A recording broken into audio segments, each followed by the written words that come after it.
Hi, and thanks for joining our talk. So our talk is about learning and teaching Scala and what we can do to increase diversity within the Scala community. There are three of us presenting today, and Elissavet, maybe you'd like to go first with some introductions. Sure, yeah. Hi, everyone. My name is Elissavet. I joined this industry about 2 years ago when I left my previous career in search of exciting coding adventures. Yifan? Hi, I'm Yifan. I am a developer. I have been doing cloud stuff in the industry for about 3 years. Great. And I'm Noel. I've been using Scala for about 10 years and working in the industry for about 20 years now.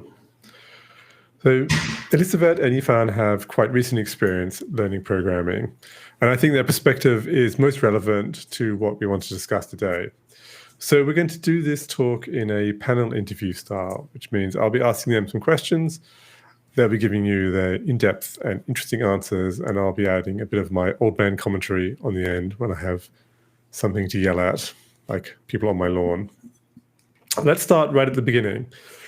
So you both had non-traditional entrances to programming. What was it that got you into programming? Why did you decide to learn it? So, Elissavet, why don't you go first? Sure, yeah. So I first discovered programming when in my previous life as a project manager in the marketing industry, not having any idea of programming or software engineering and such. I was trying to automate some spreadsheets and some PowerPoint presentations just to make my life easier. And just from Googling, I found some cool stuff. And that led to me looking up more stuff and then tutorials and then courses and then evening classes. And then here we are now. So yeah, it started from an interest and excitement that this thing can do so many fun things and make my life easier. So yeah. Awesome. And Yifan, how did you get into programming? I started college as a economic major, actually, on the second semester. I stumbled upon a course called Fundamentals of Computer Science. So I took the class out of curiosity, and I was fascinated by coding for game projects. And then after that, I switched my major, and that's how I started my programming journey. Awesome. Great stuff. So a lot of programming material assumes people have a background in some kind of STEM field. So they might ask you to implement, say, indicator functions for sets. And this is something that people from these non-STEM backgrounds, non-traditional backgrounds, may not find that interesting. How did you find the introductory material you worked with? Was it motivating to you? Were there areas where it was lacking? Yifan? My first introduction to programming was the curriculum at the university, where I used the language to learn functional programming. The language is called Racket. The course was very hands-on, and Racket, we used this specific DSL that teaches programming, so it was very simple.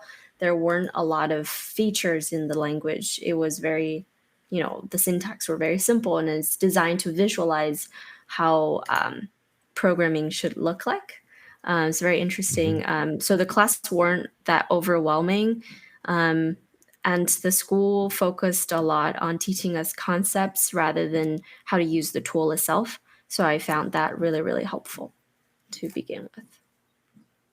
Great. Elissavet, what was your experience? Slightly different experience because for me there was no structure per se because I was teaching myself for the first couple of years. So it was more chaotic, and I would say because I tried to learn different things at the same time. My experience is that for things like Python and front end, there's a lot of exciting new material, very accessible. Very easy to get your hands on as a beginner. I feel like there's a new tutorial like front end every other week, personally. That seems to be the trend now. But there's not so much, or at least there wasn't so much for Scala when I was starting out.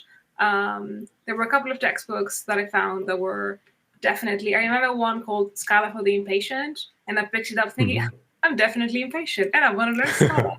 And it was definitely over my head. So perhaps that was a poor choice on my part. But yeah, there was less less and less, less than other technologies offered, for sure. Definitely. Yeah. Yeah, I think it's completely fair to say that the introductory material for Scala is a little bit thin on the ground. It's changing. I think the other point is making examples that really people can relate to. So Yifan mentioned how learning the games was a lot of fun.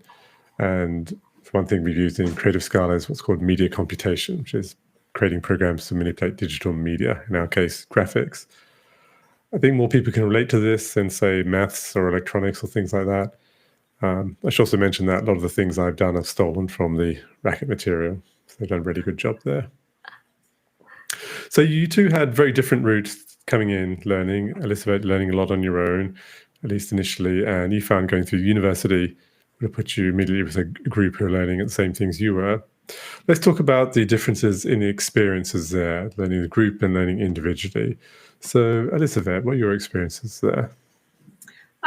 So for me, the beginning, as I said, was just me after work or on a weekend on my laptop at home, just trawling through Google, trawling through the internet, trying to find things I could do, doing code war exercises completely on my own. So I guess projects or things I worked on were very small scale, very tiny. So like one small exercise at a time, without the larger context that you need when you're actually working on this. So I didn't, because it was just me at the beginning, I didn't have a chance to learn about version control. I didn't have a chance to pair program, of course, or contextualize things and think of code as the solution to a business problem, or think of code as something I'm going to have to communicate to others about. So my colleagues, my clients, etc. So that was definitely, missing, I guess, from my training, if I can call it that, my self-teaching. That, of course, changed when I joined meetups or, for example, ScalaBridge, where we paired with other students and with mentors. And Yifan, how was your experience then? Quite different, I imagine. Yeah, with me, so the beginning of my journey was at school, and where the curriculum had us do a lot of pair programming, which I found really, really helpful. And pair programming was a way for me to learn from other people, learn how they approach problems, how they solve an issue. But there were also times where I had to go hands-on and have my own time to struggle through a problem, to think, and to really have the time for me to learn new stuff. So I found that also really helpful. I guess in summary, a combination of peer programming, being able to learn from others, and also being able to have the time to learn myself was a great combo, I would say. Yeah, I think that's great. And I think that's reflected in my experience as a teacher, and also the literature. So learning is definitely a social process, and learning with other people is very beneficial. And there's really that need to have people struggling a bit. You have to go through the struggle to learn. I know as a new teacher, I was often too quick to jump in to help people and not let them experience that learning. So you've learned to program, and obviously you've moved into careers now. Let's talk a little bit about that transition. So firstly, how long did it take you from when you first started learning to getting a first job? So Yifan, what was your experience like here? For me, it took me about 2 years to get an internship, and then it took me 4 years to graduate, and then to be a full-time developer. And Elissavet? The same, really. It took me 2 years to join a grad scheme, and then that graduate scheme lasted for 2 years. And now I'm in my first, real developer job.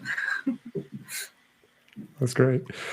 I think one of the important points here is just that time frame is really quite long, and so people need support for quite a while, and efforts to increase diversity need to be more than just one-off. You need to be around to really help people over that long period of time, or at least try to be around.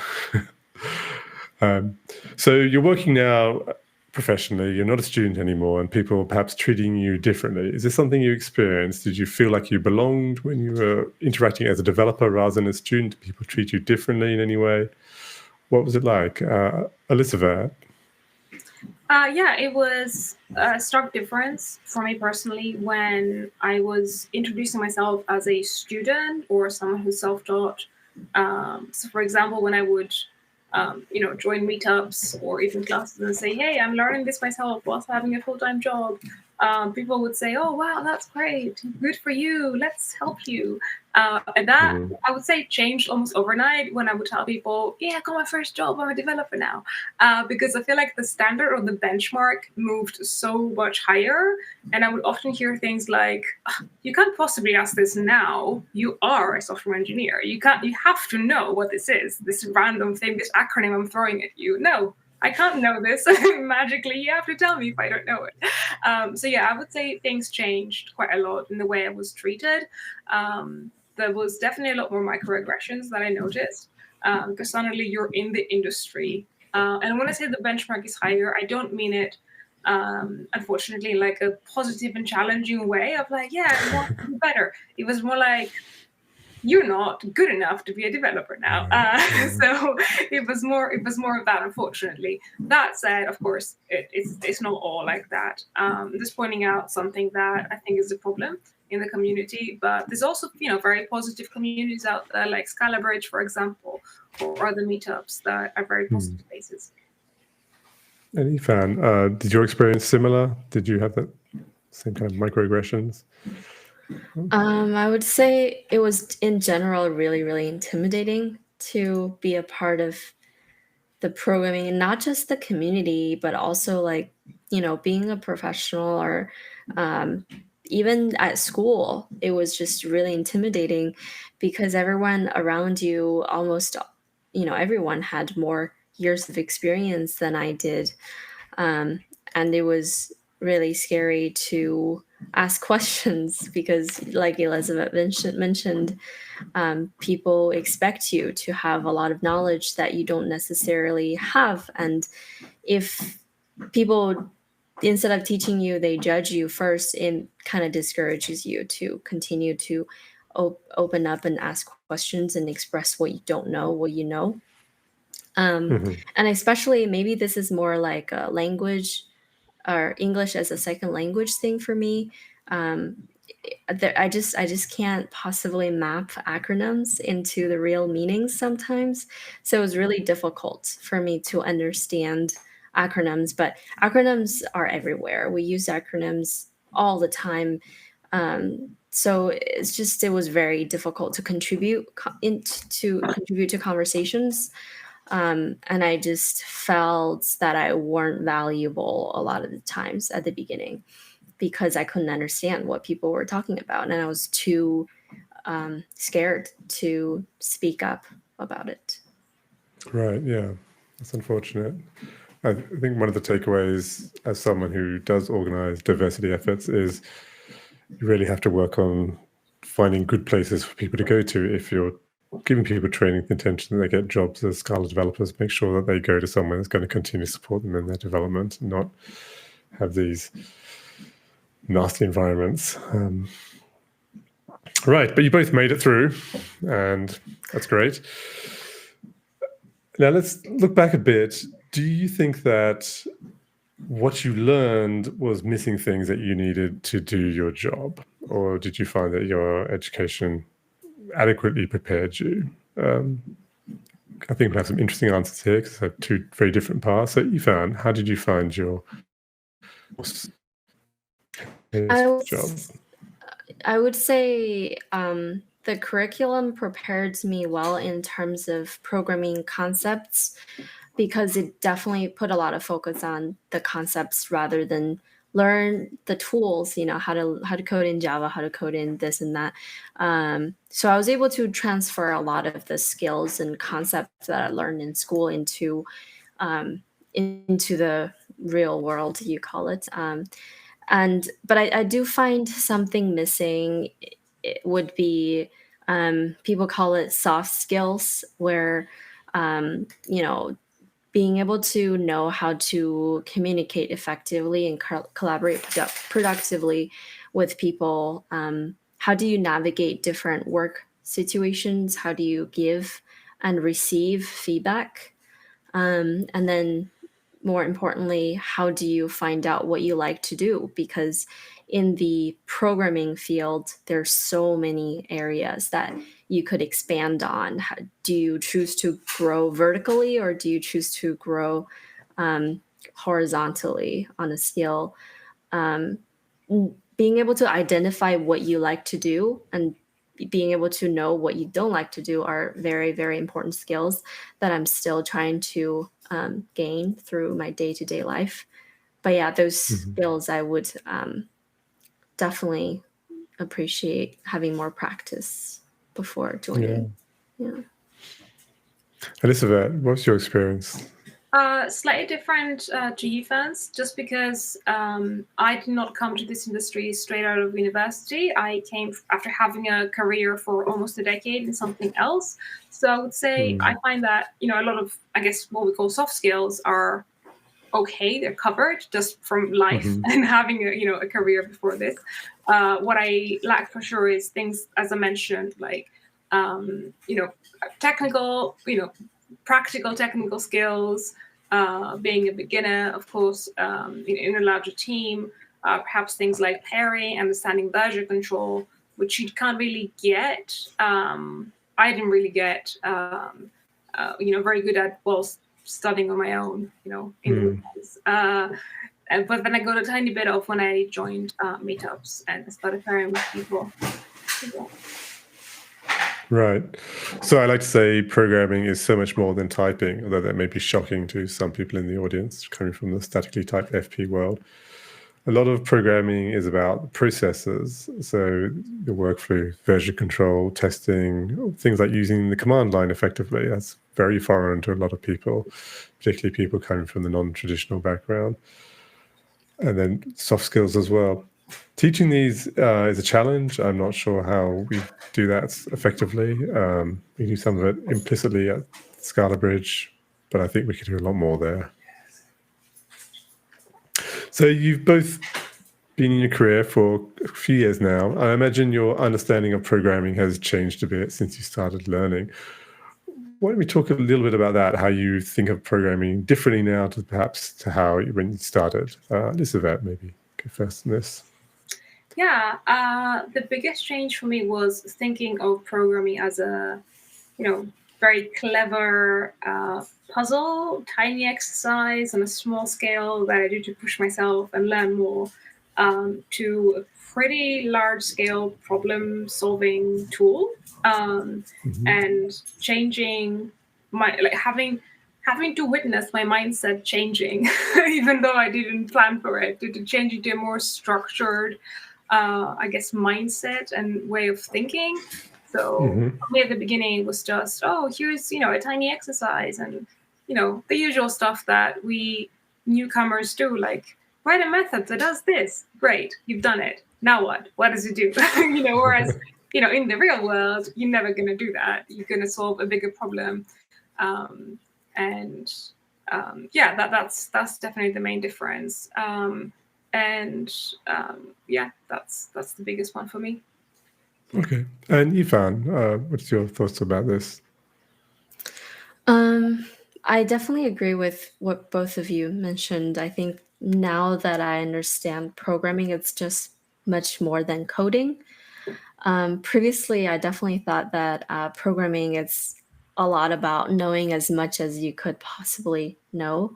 But now I think it's definitely a focus a lot on how are you able to transfer your skill from one subject to another? How are you able to apply your knowledge and to be able to work effectively with others? How are you able to work autonomously and to think outside of the box and look at the broader picture of things when approaching a problem, not just focusing, okay, how do I code this out? That's actually the most simple part, but the more complex part is what was the pros and cons of different approaches and the impacts of those. Being able to ask questions is another really important thing about being a good developer, if we have to label people. Being able to be transparent and share with what you understand and what you don't understand, and being able to get help from others is another really, really important skill, I'd say. Yeah, definitely. So when I look at beginners, say in interviews, I often see them focusing on very low-level features of the code. So like I've been in an interview with a very junior developer. They talked about code like, and this for loop does this, and this sort of thing does this. And I find as people grow in experience, they abstract away from those little details of the code, and they talk about things at a larger scale. I think that's something that's quite important to teach, actually. Teach people those concepts, and then the code is really a realization of the concept. The code is not sort of the thing itself. And I think the other axis, which is, you mentioned, Yifan, is coding as a social process. And in many cases, the code is not the hardest thing to do. It's to get everyone to understand what it is you're trying to do. And if everyone has that shared understanding, then the code often comes out quite easily. And for people who don't have that shared understanding, that you get the problems of people producing the wrong thing. So yeah, definitely my understanding of coding has changed a lot as I've developed. Yeah, I definitely learned to appreciate simplicity a lot more than before. Yeah, that was probably always I have, is defining simplicity. I know what I mean by simple code, but maybe not everybody else agrees. Yeah. So let's talk a little bit about your career growth. So since we proposed this talk, you've both progressed a bit in your careers. And what have others in your organization done or not done that has made it easier or maybe made it harder for you to advance? Elissavet. Yeah, got lots to say here. So I would say there's different ways to look at this. On the one hand is everyone's responsibility, and on the other is the responsibility of those who have a stronger voice and a bigger realm of influence. So I would say on the one hand, we're all responsible for creating safe spaces, supportive spaces, where everyone, including juniors, of course, can continue to learn and ask questions without fear that we're going to be bullied if we don't know something. We also, I feel very strongly for this, need to be able to, need to all be educated. It's a responsibility to be educated on your diversity or perhaps invisible disabilities. And speaking as someone who you wouldn't know has what is called an invisible disability unless I told you, I really appreciate when people are educated in that manner. So we need, I feel, to give space to people to grow at their rate and also to ask questions without discrimination, without fear of discrimination, because fear holds everyone back. And just accept that, we all know this is a very hard thing. Coding is very hard. So we need to be nice to each other and just allow people, to just ask questions and be open-minded and just accept that everyone's learning at different speeds and trying the best. So that's what I have to say about that. Absolutely. Yifan, what would you like to I add? think my answer would be completely identical with what Elissavet mentioned, because I completely agree with all the points. I think psychological safety is crucial in our industry. I think being able to allow others to ask questions, providing a safe space for people not to shy about expressing what they understand and what they don't, being able to let others contribute ideas while you have something to say, and then also from standing on the other side of the bridge, being able to be honest and just say, I don't understand this, I need help, is completely valid. It's totally up to us and everyone to build a psychologically safe environment for each other. Yeah, I think those are great points. I remember when I joined the industry, as a white guy, as very much the kind of default person in the industry, I really had to adjust to actually the diversity in front of me, which may sound strange. My undergraduate was engineering in Australia, and there's even more white and male than programming, and a very specific type of person as well, type of white male. Just becoming accommodating for the range of people is something I've really had to learn to do and continue to learn to do in my career. So that, I think, great points. So let's try to give a bit of an overview now. We've talked about a range of issues. What are the things you think the Scala community needs to do to address the issues you have faced as a beginner? Yifan. I think my life would be easier if people could stop using acronyms, but to focus on things that are actually concrete and can be done. I think there's three perspectives from my point of view. For companies and organizations that have the power to impact the community at a large scale, I think it's important for them to provide or to help provide a physically safe environment for people to join the community and to join conferences and events. And really good example of that would be very actionable code of conduct instead of code of conduct that says don't be a jerk, for example. There's just, it's not very concrete with that kind of code of conduct, and there's no consequence for people breaking it either. I think for groups, it would be great for groups to create programs to help beginners to join the community at an easier pace. So for example, a few months ago, I saw the Kubernetes community had a program that allows people who have never been involved with the Kubernetes release process to pair program with a developer who has been working on it for years, and for them to create the hand-holding experience of showing people this is how we do it and this is how you can contribute in the future. I think those are really, really valuable.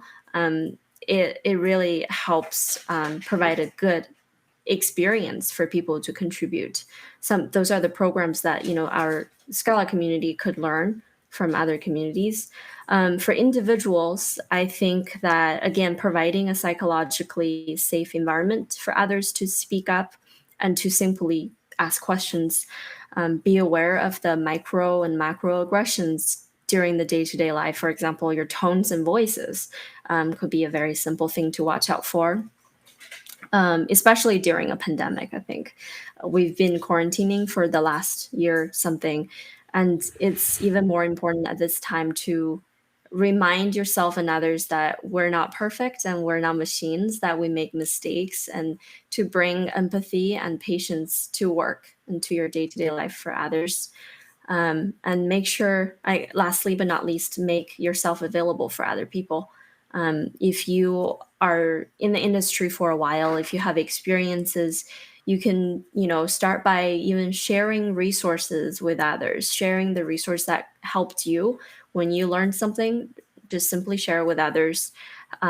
Be a mentor, be a sponsor for people who have less experience than you. Introduce people that you want to help into a network that could help them.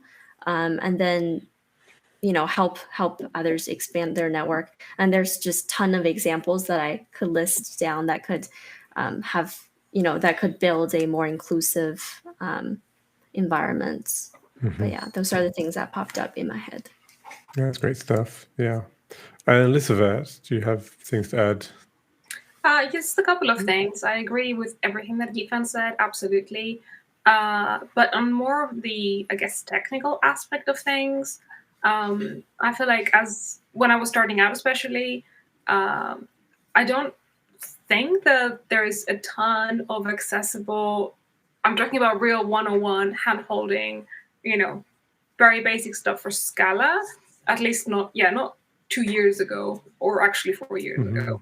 And yeah, maybe if we could, I guess, all together create super accessible stuff for real beginners, like real beginners, not someone who studied computer science at uni or did some courses at school or college, just someone who has no experience with this at all. And the reason I'm saying this is because one of my first, I guess, bad experiences with Scala was trying, going beyond small exercises and trying to have a project. And I remember it was in ScalaBridge in London where a mentor said, "Oh, just go to Oracle and get JDK." I was thinking, what? What's that? Yeah. Who's the Oracle? So it was, stuff like that. We assume there is this implicit knowledge that people will, I guess, get it, even if we're very well-meaning, of course. So just, I guess, stop assuming that people will get it. Just be very explicit, explain it to people. It's better to, super explain it to people, like in great detail, and make sure they understand it than just throw it at them and hope that they will. That's just my perspective from my experience as a newbie. Yeah, I think that's a great point. That we forget so much when you've had some experience how foreign all this stuff is. And when you say go to Oracle and get the JDK, it's like the Oracle at Delphi, maybe to sacrifice a goat or something. I don't know. I can just see the confusion there. All right, so let's look back at it now. Maybe ask. There may be a difficult question, maybe not. Would you do it again, knowing what you know now? Would you do it again? Would you do it differently? Elissavet, why don't you take this one? Yeah, I would. I don't think I would be here if I wasn't happy with my choice, I guess, in this panel. But I would have done a few things differently, just a couple things. So I would have spent more time seeking out and helping to build and create the kind of environments we spoke about, the supportive environments we spoke about, and perhaps less time learning on my own before feeling brave enough to join a meetup and say, "Hi, I'm trying to be a developer." Just be less shy and less scared of that. Yes, because joining a supportive community has been invaluable. So, great. And Yifan, would I do it again? I think my answer is very similar. I think I would do it again, but I would do it differently. And it's what I would say would probably be everything I mentioned in the previous conversations. There's a lot of things that I learned and I'm still learning. And I wish that I had those knowledge from the very beginning, but also that's not possible because you can't possibly have those experience knowledge without being in the situation. But yeah, I think in general, my experience has been positive, and I most importantly, being able to solve problems, and it's really exciting. I think I would definitely do it again as a career. That's great to hear. All right, so that's everything we have to talk about. And now I'd say thanks to everyone for your attention. And let's take some questions from the audience.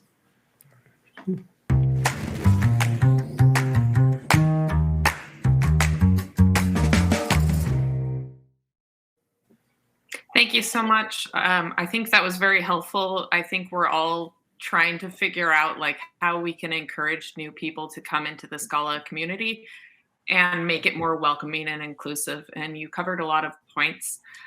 So we have a couple questions. And the first one, what steps do you think the Scala community can take to improve inclusivity, ease of learning, and reduce imposter syndrome? So much to, I think, say there. Do either of you two want... Yeah, go for it. I'm happy to jump on a few. It's more like, to me, this seems like a 3 question. So to improve inclusivity, if I'm saying that word correctly, I think for this one, tie back to the talk. I think there's programs that open source contributors, for example, could implement, could help people to become contributors, because in the open source community we always need more people to contribute. Not to put more work on open source contributors, I understand they already have a lot on their shoulder, but to think about how to bring more people in perspective. I think there's programs that people could implement, for example, pair programming. I think it was Holden who did this. I think she streamed one of her, or maybe she does this a lot, but she streamed her code review sessions online, and you can, anyone could join and read what has been done and how to debug and how to walk through the Spark code base, and that was just extremely helpful. And it wasn't intimidating from my point of view. So more programs like that, I think, are going to be very helpful. So those are very inclusive programs in my opinion, that improves inclusivity. And then ease of learning would be, and then also reduce imposter syndrome would be providing psychologically safe environments for other people to talk, not to make fun of others when people have questions. I remember this happened when I was in college. I don't remember CAP theorem, what that means. And again, I'm really terrible at acronyms. That was like a very concrete example that I still remember. I was actually talking about distributed systems and protocols with others, and then they kept saying CAP theorem. In my head, I just forgot what CAP theorem means, like what the CAP stands for. So I asked, like, I'm sorry, can you specify what CAP stands for? And I was laughed at in front of everyone. People were like, are you serious? You don't know what that means? So those are not great examples, because you kind of discourages others for asking questions. So I think less of that would be great. Yeah, great. Elissavet, do you want to add any thoughts there? Just on the last part of the question about reducing imposter syndrome. I don't know if you can reduce it, because it's a pretty complex psychological thing, I guess, and over this talk, but don't create it. I think that's the main step. Don't tell people they're not a real developer unless they know this thing, or, just teach them, because that's how you stop it from starting in the first place. Yeah. Okay. Perfect. Okay. Let's see. Next question. What projects and resources do you think the Scala community should create going forward? Well, that's a big question. Either of you two want to talk about that? I have some ideas there. I feel like if I know the answer to this, I could run my own company and make a lot of money. But yeah.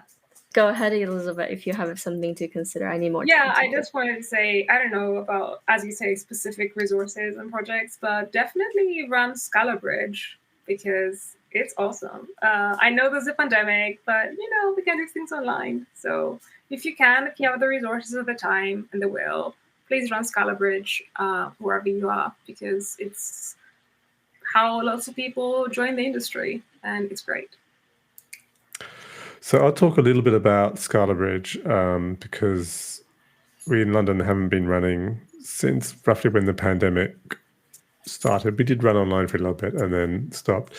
And the reason there is that the material we have, we don't have enough of it. The problem that we have is we have some nice basic material, the Creative Scala book, and then we have just bits and pieces of other material, and we have people who've gone past that basic material, and we can't give them a good experience now. What we need is both material for the students and also material for the mentors, so they can deliver the teaching easily without having to spend a huge amount of time in preparation. It's a lot of work to do that. So that's the kind of thing I'm looking at doing. I haven't had time to progress that as well as I'd like. I'd like to create material for HTTP4S web framework there, because I think that's something that's quite relevant to what a lot of people would do for employment. So learning about that would be useful for them. I need to create more material just on the real beginning stuff of the installation. And then there's a bunch of material taking from where Creative Scala finishes to getting into HTTP4S and then going a little bit beyond that. And there are various plans for this material, but it just hasn't been written or created, I should say. It doesn't have to be necessarily written. It could be videos. So creating that material to have a complete pathway starting from knowing virtually nothing about Scala to getting where you could be a junior developer candidate is my ideal. Will I ever have the time to do all of that? Probably not, but maybe we can make more progress and that would be good. So that's my answer to that. Great, thank you. All right, next question. More and more high schools are introducing programming classes. What can teachers do to encourage students from underrepresented groups to become programmers or study computer science? Wow, that sounds really hard to me. Do either of you two have thoughts there? Too many for this. Yeah. This reminds me when I was in college, our curriculum was designed to filter people out, which is pretty terrible, to be honest. People always say if you could pass fundies, then you could pass the computer science program. So rather than inviting and mentoring and encouraging, it was filtering. And I heard less than 50% of people could get through the first class. And if they couldn't get through the first class, they could not continue in the program. So I think for teachers to be conscious of these kind of programs and knowing that you're not supposed to filter people through when you're teaching a fundamentals class, because the whole point is that people who don't know how to do this gets to learn, not that people who already know gets to stay. That's a great point. Yeah, I think this is how, if you make the program very filtering, this is how you end up with people who are very privileged, who already had the resources to learn programming when they're much younger. So being able to build programs that are inclusive to begin with and to accept students for who they are and being able to take the chance to help them learn rather than judging them based on what they already know is important, I think. Mm-hmm. Yeah, I think that's a really great point. And programs like ScalaBridge, as well as, we've been working with the Scala Center and other people for Scala Base, trying to add more content, is they're teaching workshops on how to build games and cool things. And I think programming is really cool, and a lot of people don't get to see that. And maybe that's something teachers need to teach it in a more exciting way. Who knows? So let's see what the next question is. As a developer who loves to teach, it makes me sad to hear that newbies hesitate to ask questions because of experience or fear. What would you recommend to everyone to learn from it? I think you covered this a bit, but I'll go ahead and let you answer as well. I'm going to give a slightly different answer. I think from the teacher's point of view is you have to let the students talk amongst themselves to a certain extent. Sometimes people, probably not the case for anyone here, but I've noticed as teaching's gone online, I've noticed the schools and that have tried to control the ways that the students interact. I say you must only talk on now school-approved forums and that kind of thing, being for my kids who are high school and primary school. And I think you've got to allow those back channels. People are not going to be happy talking about certain things where the teachers can see it, allow them to talk amongst themselves. How did you do this? How do you solve this problem? Whatever. Those kind of little whispered questions or private chats, as they may be, something that in a way you should encourage, because students will be much more comfortable talking to each other and they'll be able to just explain things in a way that you won't be able to, and maybe the explanation might not be 100% correct, but it might help the student if your explanation hasn't worked for them. So that's, I think, a view from the teacher point of view. Do either of you two want to add your own thoughts? Yeah, it's basically, I would quote exactly what we said in our talk. But I would say to the person asking that question, the fact that you're asking it probably means that, you're already very aware of issues around this, and that's great. So I guess, yeah, our points are from our experience that we found reflect the experience of other people from a similar background. So I guess, maybe ask your students, since you love to ask them, do you feel comfortable, or do you feel, just remind them, if you don't want to ask them, like, it's okay to ask questions. There's no such thing as a silly question, or like, maybe stop using acronyms. That would be great. I super agree with what both of you just mentioned. And it reminds me that I think what helped me to open up and to be able to ask more questions is when someone else explained to me what psychological safety meant. And I realized that I had no psychological safety. I was super ashamed to ask questions, especially after being laughed at for not knowing certain acronyms. So people, there was someone in my journey asked me, look up psychological safety. I want you to have this. And then I think I've been more mindful of being able to recognize when I'm afraid of asking questions, and being able to ask the question, even feeling a little intimidated, is a good practice. So teaching your students or people around you what psychological safety means, it's important. Great. Well, thank you all so much for sharing your experiences. I think it's very helpful for other people. I know a lot of people are trying to figure out how to navigate getting into Scala programming and programming in general. And it's really helpful to hear from people who have stepped through those boundaries and are able to share resources and mentoring, and people don't feel alone. So we really appreciate every single one of you for taking the time today. Thank you. Thank you. Thank you. Cheers. Have a good one. Bye.